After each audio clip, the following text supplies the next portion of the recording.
We've all been taught the same story. That in 1492, a determined explorer named Christopher Columbus set sail across the Atlantic, defying the limits of the known world. That he discovered a new continent, untouched, uncharted, unknown.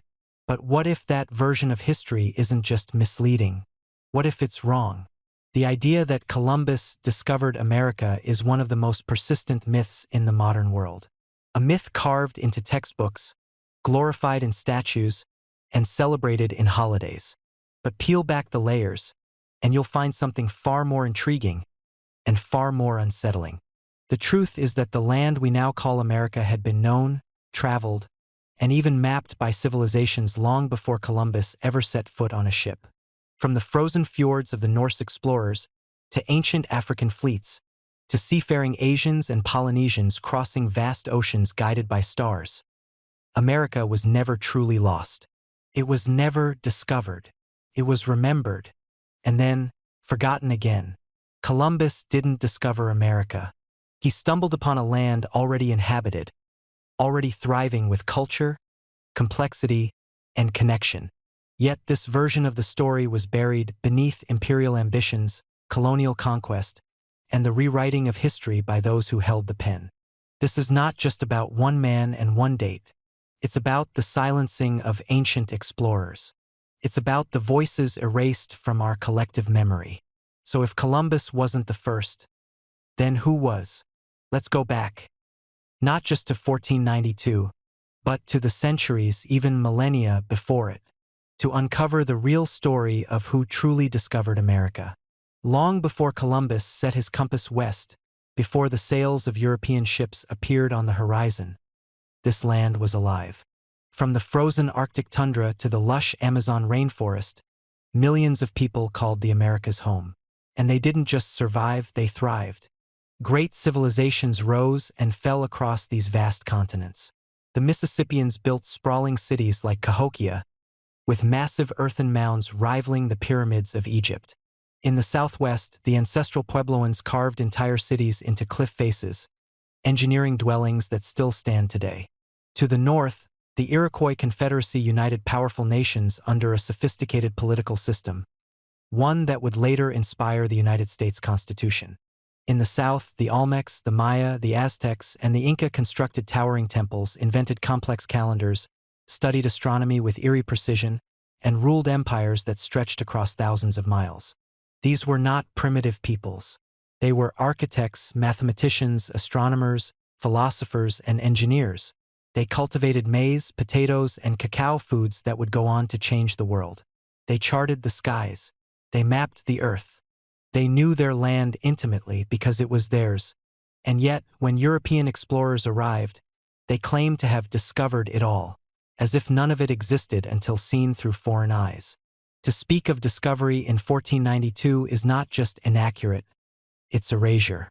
It dismisses the brilliance, resilience, and humanity of the first Americans. They didn't need to be discovered. They were already here, building, innovating, thriving. This wasn't an empty world waiting to be found. It was a vibrant, living tapestry of civilizations, woven long before the sails of Europe darkened the horizon.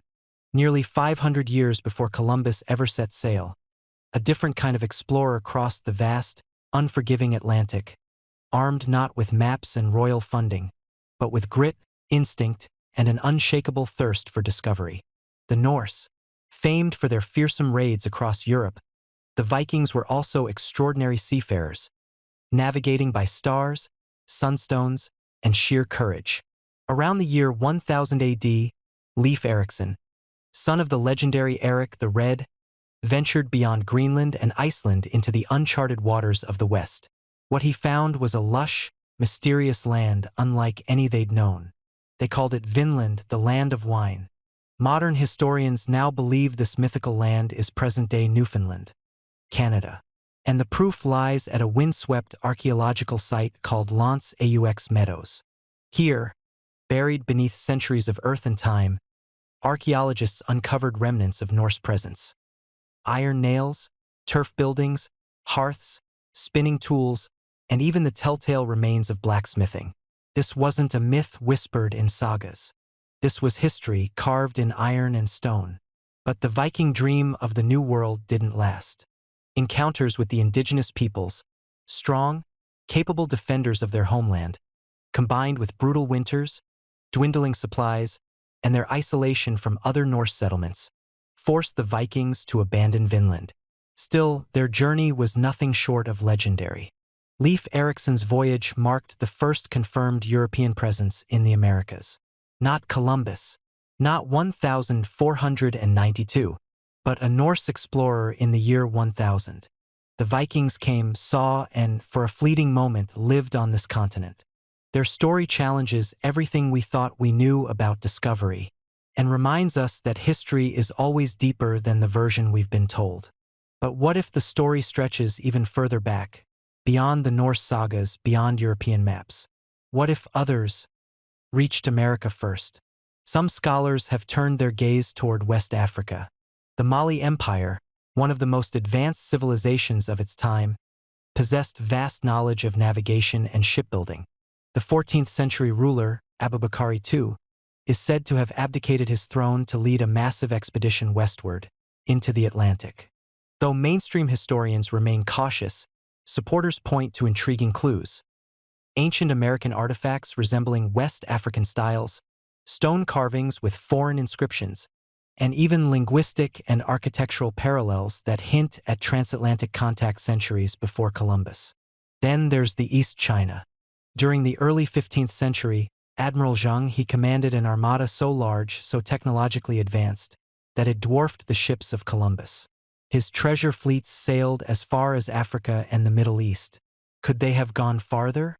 Some researchers believe fragments of ancient Chinese maps, showing outlines of the Americas, and unverified shipwrecks along Pacific coasts may point to early Chinese presence in the New World. And across the endless blue of the Pacific, the Polynesians, legendary ocean navigators, crisscrossed thousands of miles of open sea in canoes guided only by stars, wind, and waves. Today, evidence like pre-Columbian sweet potatoes, a South American crop, found in ancient Polynesian islands, and genetic traces in indigenous populations suggest these master mariners may have made contact with South America long before the age of exploration. None of these theories have gained full consensus, but they all share a common thread. They challenge the idea that Columbus stood alone at the edge of the unknown. Maybe the real discovery of America wasn't the act of a single man. Maybe it was a mosaic, woven by many hands, across many oceans, over many centuries. So if Columbus wasn't the first, if others had reached these shores centuries, or even millennia before him, then why is his name the one etched into monuments, carved into schoolbooks, and honored with a national holiday? The answer lies not in truth, but in power. Columbus's voyage wasn't just a journey across the Atlantic. It was the spark that ignited a tidal wave of European conquest. His so-called discovery gave birth to empires. It provided justification for colonization, for the seizure of land, and for the forced conversion and enslavement of entire peoples. Spain needed a hero. The Catholic Church needed a symbol of divine destiny. And the Western world needed a clean, convenient beginning to its story of dominance. So they mythologized Columbus. They painted him as a visionary, defying the flat earth myth, taming uncharted waters, and bravely uncovering a new world. But this wasn't discovery. It was invasion. And what followed was centuries of violence, disease, cultural erasure, and genocide.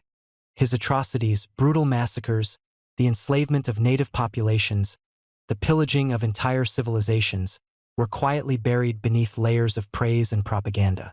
His failures were rewritten as triumphs. His crimes were scrubbed clean. Because history, as they say, is not written by those who were there first. It's written by those who took the land, controlled the narrative, and silenced those who resisted. But today, that narrative is beginning to crack.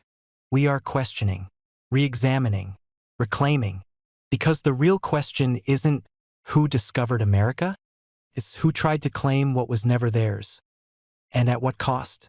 And in asking that, we begin to uncover not just a different history, but a deeper truth. So, who really discovered America? The truth is, there is no single name, no singular moment, no flag planted that can claim ownership of an entire continent's story. Because the real answer isn't found in one voyage, it's found in a tapestry. A vast, intricate weave of cultures, migrations, memories, and mysteries, woven not just by explorers, but by entire civilizations. The indigenous peoples of the Americas were the first to walk these lands. Their roots stretch back tens of thousands of years, far deeper than any textbook date. Their stories are carved into canyon walls, whispered through oral traditions, and carried in the blood of their descendants. They did not discover America, they created it. They lived in harmony with it.